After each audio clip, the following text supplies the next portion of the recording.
Hello and welcome everybody to Game 3 of TSLPolt vs. Polt from the ASUS ROG Winter Assembly 2012. God, I can't say anymore. ASUS ROG Assembly Winter 2012. Good lord, that's a mouthful to say. Could they have named their tournament something any longer? Speaking of longer, look at... Did you see that game too? That was ridiculous. At about the 35-minute mark, I realized that I was super hungry. So I actually just went and stuffed my face right now for a little while. Had to take a little bit of a break after that really long game from both of these fantastic players, because both these players are just so good. This series has been amazing so far. So far, this has been the most epic series ever, and I am super excited for Game 3 here on GSL Daybreak. Spawning in the bottom right position as the red Terran from Team Slayers, we have SlayerSTaeJa. And his opponent spawning in the top right position as the blue Terran, playing from TSL, we have Polt. So, what kind of options could these players have in this third game? Will they be doing something a little different, something a little screwy, or will they be sticking to standard? So far in games 1 and 2, we've seen a lot of standard from both these players. Both these players have just kind of gone for that standard one racks expand into that marine tank style. But a lot of people get knocked for doing standard, and I don't want people to think that because I say that somebody is doing something standard, it doesn't mean that they are any less of a player.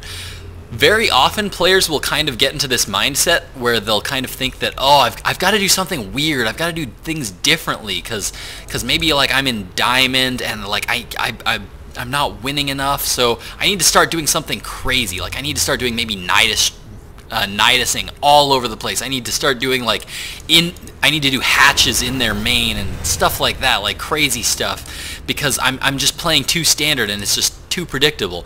But the thing with standard is that when you play standard, it's called standard for a reason, and that is because a lot of people play that way, and because it's been tested a lot. It's very reliable, it's very safe, and the build works, and a lot of people do it because they're safe builds that are very strong and very effective. So there's absolutely nothing wrong with playing standard, and it is just a testament to players like Polt and SlayerSTaeJa.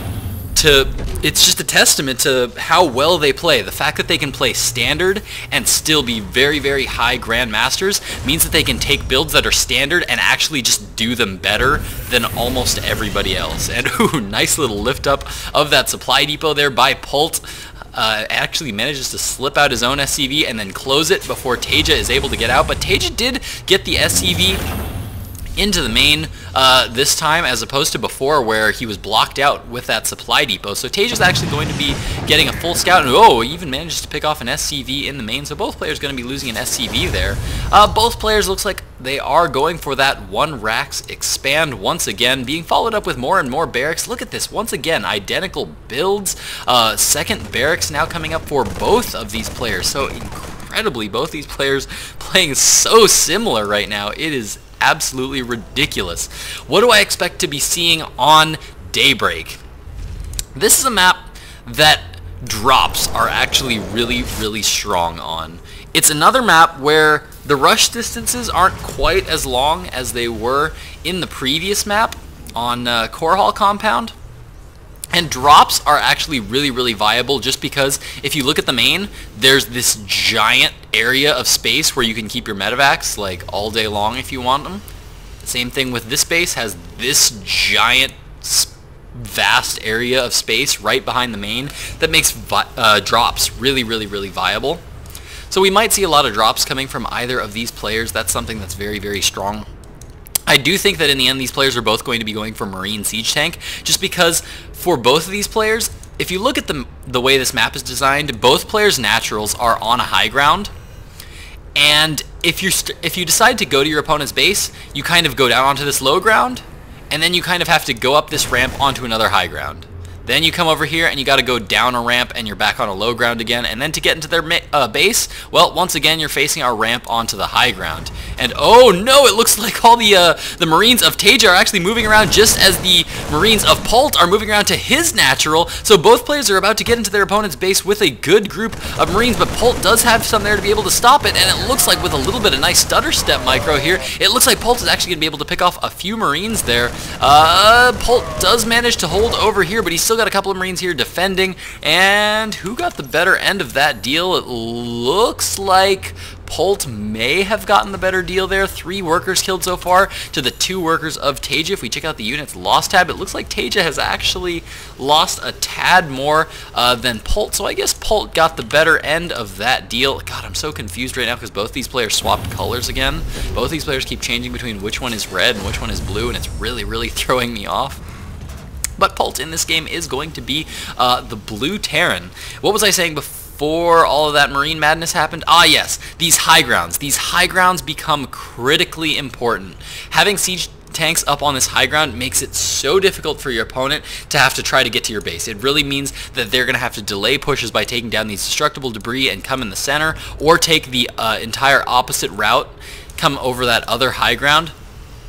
So the high grounds become really, really important, and controlling them is extremely important because you basically control all the ground area, all the ground routes by controlling those high grounds. And siege tanks just are so strong on this map that I can't see these players going for anything different. And as we can see, there is a factory up. Are there any siege tanks out? Yeah, it looks like there is a siege tank out for both of these players. The starport is up as well for both these players. Looks like SlayerSTaeJa is going to be throwing down a 3rd command center as well. Both of these players getting up their +1 attack upgrade. If I am not mistaken, does Polt have his engineering bay? No, it doesn't look like he has his quite yet. So it looks like only SlayerSTaeJa is going to be going for that early +1 attack upgrade. We do see a 3rd command center now coming down here for both of these players. As we can see, SlayerSTaeJa decided to build his in the main, trying to keep it hidden for just a little bit longer, whereas Polt's just going to be immediately throwing that command center right out there to be scouted. But look at this Marine positioning here by Polt. This is one thing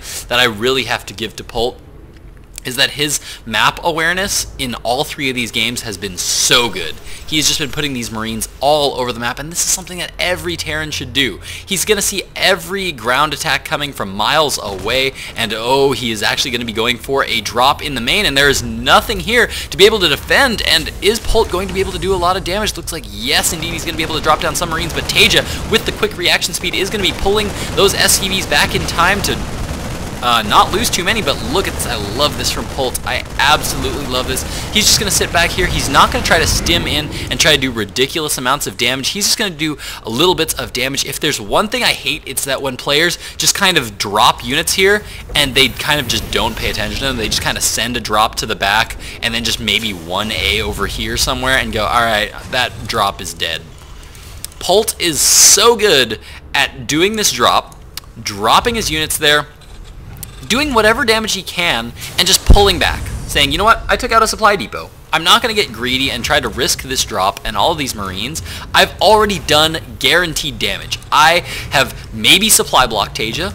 I've done 100 minerals worth of damage, and now I'm just going to pull back and not take any damage at all, and maybe I'll drop him again later.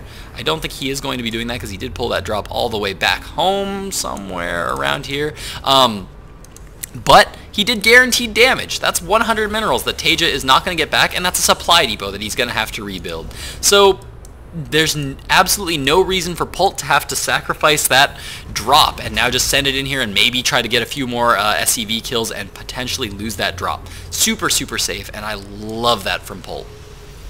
Now both players are going to be taking a 3rd. It looks like Polt is going to be just a little bit ahead, but SlayerSTaeJa opting to go for the orbital command at his 3rd, which is going to mean that he's going to have a little bit more resources going into the late game because those mules are going to be so helpful. But Polt is going to have that planetary fortress, which, you know, if we all, as we all know and well, are aware of. Planetary fortresses are impossible to kill, so difficult to kill, but oh, it looks like TSLPolt is going to be trying to go for it as he's moving out with a good number of Marines, and I like this move from TSLPolt here, sending out one Marine forward to stim forward, kill off that Marine so that Polt doesn't see this army coming, but I think Polt does suspect something is up. I will almost bet we're going to see some rearranging here from Polt, as yes, it looks like these Marines are trying to get a good idea. There goes the scan now from Polt. I think that was Polt's scan. That might have actually been TSLPoLt's scan. I can't actually tell who scanned either player. It would have been a good scan from either player, because for TSLPolt, it would have been a scan up ahead of his army. You always want to scan up ahead of your army when you don't have your tank siege. You always want to scan up ahead of your army. Polt, that would have been a fantastic scan just to scout for his opponent. He wants to scan here to see if his opponent is going from this base or whether he needs to be defending down here. And oh, one tank does get into position, but it's going to be picked off here by TSLPolt. Beautiful little pick off. And now TSLPolt going to be moving forward with his siege tanks, getting him into a good position where they can start to take down that planetary fortress, creeping his siege tanks up one at a time.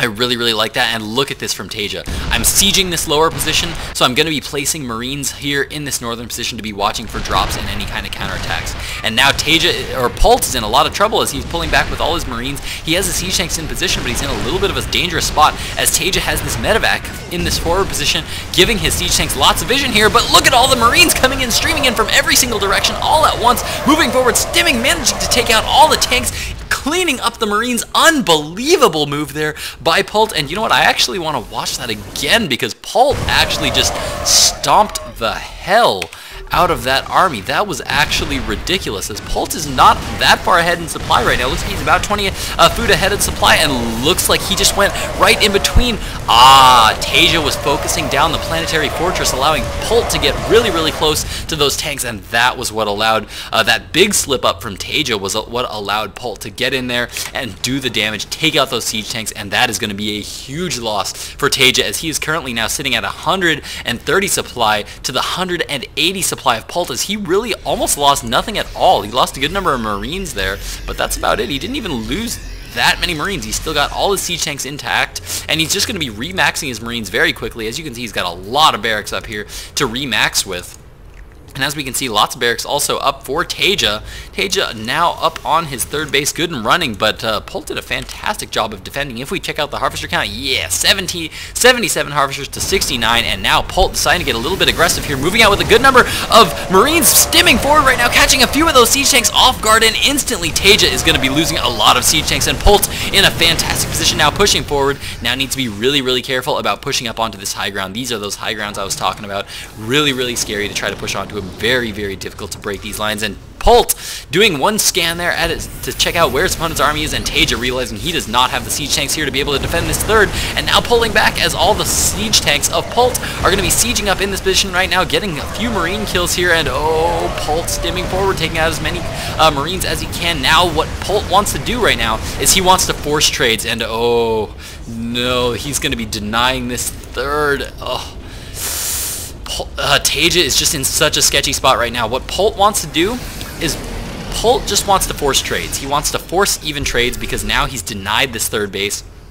TSLPolt is not in any position to retake that third, and Polt, it looks like he's going to be trying to take a fourth base as he continues to now try to continue to put pressure on his opponent and force unit trades as much as he can, because he knows he's got a bigger resources advantage than his opponent. And look at this, even leaves one Marine there to just be really, really annoying. Love that move there from Polt. And now TSLPolt is in this spot where he needs to be defensive. He needs to defend this base, but at the same time, he's under a lot of pressure. It's his job right now to try to take this third, try to push out and break out of this this wall in here from Polt, because he is completely stuck in his own base. And this is going to allow Polt to just expand all over the map. As you can see, another command center even going down here from TSLPolt. Or from Polt rather, and oh, lots of siege tanks coming up right now, and Polt stimming forward anyway, and my computer is lagging balls. 2-2 upgrades for Polt, and 1-1 upgrades for TSLPolt, and it looks like Polt is just absolutely crushing through everything It is unbelievable how much damage he's doing with these Marines. I can't believe it. There's just entire lines of siege tanks, and Polt just stims forward in between one volley of siege tanks and manages to pick off so many siege tanks. I don't know how he is doing it. That should not work at all, and now Polt is just crushing through absolutely everything with these 2-2 Marines, even taking out the siege tanks here in the forward position, and now he's still keeping alive a lot of siege tanks in a good position now to pull back, letting his Marines heal up just a little bit, and now he's going to be pushing forward with reinforcements as he takes 4th and 5th bases. I'm actually kind of surprised that he's not keeping a few siege tanks here forward in this position as well, but needs to be real careful right now, as he doesn't want to lose all of those Marines, as those Marines are really going to be what allows him, the Marines on the high ground rather, is going to be what allows him to stay in this position. If he loses all these Marines, these siege tanks are going to be in a really, really sketchy spot, as TSLPolt would just be able to lift up all of his Marines, drop them all over those siege tanks, and deal lots of damage and get rid of a lot of Polt siege tanks numbers. But the reinforcements from Polt are now coming around to this 3rd base. Those siege tanks not quite getting sieged up, and TSLPolt, fantastic move by TSLPolt, stimming forward right now, picking off a lot of siege tanks, and now Polt having to move up to this northern position to try to put a little bit more pressure on the 3rd, but it's too late. The siege tanks are done, and TSLPolt now moving forward. Nice stim from TSLPolt, managed to pick off one siege tank, but once again, Polt right now he's just forcing trades. He just wants to trade.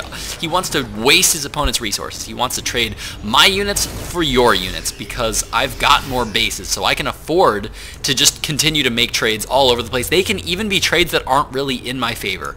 I can trade 3 of my siege tanks for 6 of yours if I want to, because I can reinforce more, I can make more. My bases are going to run out of resources a lot slower than your bases, so all I need to do right now is just continually force trades, apply pressure, and Polt is just sitting here maxed at 200 to the 150 supply of TSLPolt. +3 is on the way here for Polt, going to be finishing up here very soon. He's going to have a good 150 seconds where his Marines are going to be up, but TSLPolt is actually going to be stimming forward here, making a big move to take out a lot of siege tanks. Doesn't manage to quite take out the last one, and there he goes. Finally manages to clean it up as he moves some of his siege tanks forward here, and I love this move here from TSLPolt, sieging up some of his siege tanks at a time, moving him forward, but Polt deciding to just go for a big counterattack here, once again saying, you know what, you took out my siege tanks, I'm not going to win a direct fight, so all I'm going to do is now I'm going to send all my Marines to your 3rd, and once again deny your 3rd, continue to just deny this base, force more trades as evenly as he can. Such brilliant play here from Polt. He's in such a fantastic position to win this game right now, as he is now mining on 5 bases, continuing to throw up more and more production structures, more and more command centers, and just continuing to get more and more Marines, more and more siege tanks, just continuing to just drill more and more units of TSLPolt, and here he goes once again trying to stim in right now, and who's actually trying to expand here right now? It's actually TSLPolt that's trying to take an expansion. He's going to get there and realize that there are siege tanks there. Silly TSLPolt, you are not going to be taking that base, and once again Polt going to be trying to move around to this 3rd base, as TSLPolt now being forced to long distance mine. His natural is pretty much gone, as there is, well, no command center there, and TSLPolt is just trying to look for any resources at all, as these siege tanks are just doing so much damage here for Polt, and TSLPolt is just going to GG. Oh, that must feel so horrible, because it was such a well-played game by TSLPolt. TSLPolt was doing such a good job of keeping up with Polt this entire series, but in the end, Polt was just doing such a good job of staying sieged at his opponent's base, denying this 3rd over and over and over, while he just took bases in the back right now, and TSLPolt just didn't really have a chance there to ever really put any pressure back on his opponent. I'm actually surprised he didn't go for any kind of drops or anything like that. There were just too many forces of Polt right at his front door, didn't really have the opportunity to do that. What an exciting series from these players. I hope you guys enjoyed that series. If you did, please hit that subscribe button. And that's going to do it for me. This series was just way too long. My voice is done. Thank you guys so much for watching. GLiTCH out.